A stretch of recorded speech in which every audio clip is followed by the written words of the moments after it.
Well, Mel Bouldin is the most generous, loving person I think I've ever known.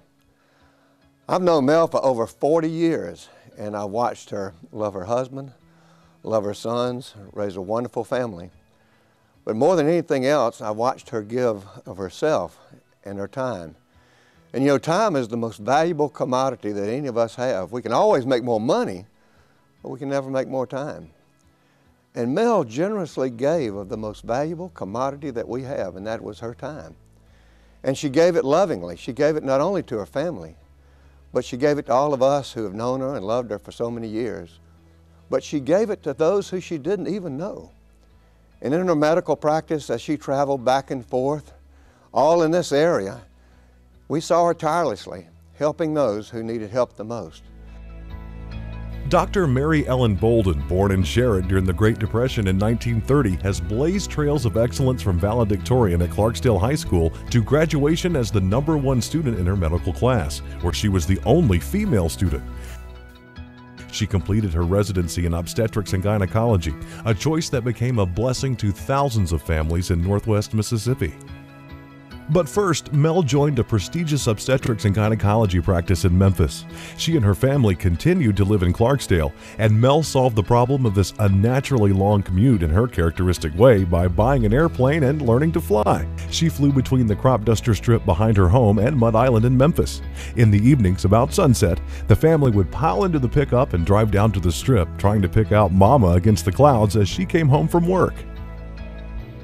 In 1967, she gave up her solo commuting and high-profile private practice in Memphis and took a job with the Mississippi State Department of Health as health officer for Coahoma County. For 36 years, she served as health officer and health department physician for the North Delta. Her patients were the underprivileged and poor of the Delta who could not afford care through the usual means. Mom's job was as public health officer for Coahoma County, and then it broadened beyond that as her career went with the State Health Department. And she served the State Health Department for most of her productive years. But she saw the folks who were in need and the folks who didn't have doctors in other places. The role of the health department's changed a little over time. It was much more hands-on and much more patient care oriented in those days, and she was a big part of delivering that care. She provided, in particular because of her her background in OBGYN, she provided a lot of prenatal care and perinatal care for disadvantaged women and families in Coahoma County. Alongside her public career, she remained the secret of success behind her family, leading them all to succeed beyond their intentions. Mel has been the chief critic of her husband's paintings as he becomes one of the nation's leading portrait artists, with more hanging in the nation's capital than any other living artist. And I began to realize that I'm an artist and I could paint something that wasn't right, correct, and it wasn't bothering me. But she is a scientist. And if it wasn't painted correctly, it would just get on her nerves, and so she started criticizing. I mean, critiquing, that's a better word, critiquing my paintings, which she does to this day. And as the boys say, and my sons say, how does Daddy paint a portrait? Well, he says he paints it and then he passes it by Mama, and then it's finished. Mel also impelled her 4 sons to success: a doctor and Rhodes Scholar, a lawyer living abroad in Barcelona, a talented composer and computer graphic artist, and another successful portrait artist. You know how we, at least I know in my generation, always revered Jackie and Jack Kennedy and their family. If there's any family here in the Mississippi Delta that you could hold up like that, it would be the Bouldin family. Mel Bouldin's long career in the public health of the Delta was tragically cut short in 2003 while working in Sumner.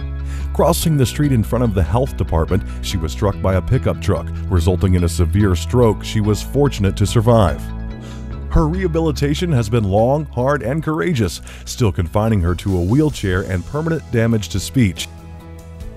She had a long recovery time that stretched into years, but her recovery has been amazing. She's an amazing example of how severely you can have even a brain injury and yet recover so much functionality from it. It's only her expressive parts that remain as a trouble. She can communicate tremendously well. She's been able to recover all kinds of reading abilities. She can read a medical journal. She can understand any television show. She can have any kind of discussion with you. Heck, she's the one who resets the clocks when daylight savings times comes in the house, because she's the only one who remembers what the date is. She's just wonderful in everything she's ever done. We should all aspire to be like Mel Bouldin.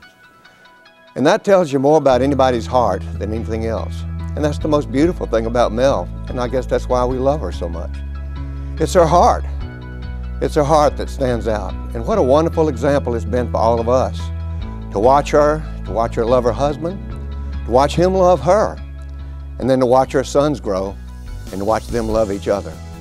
So as I think of Mel Bouldin, I think of only one thing. That's of her loving heart. Mel, thank you. Thank you for all the wonderful years you've given us, and we look forward to many years to come. Ladies and gentlemen, we are pleased to introduce the 2012 honoree of this year's Crystal Ball, Dr. Mary Ellen Bouldin.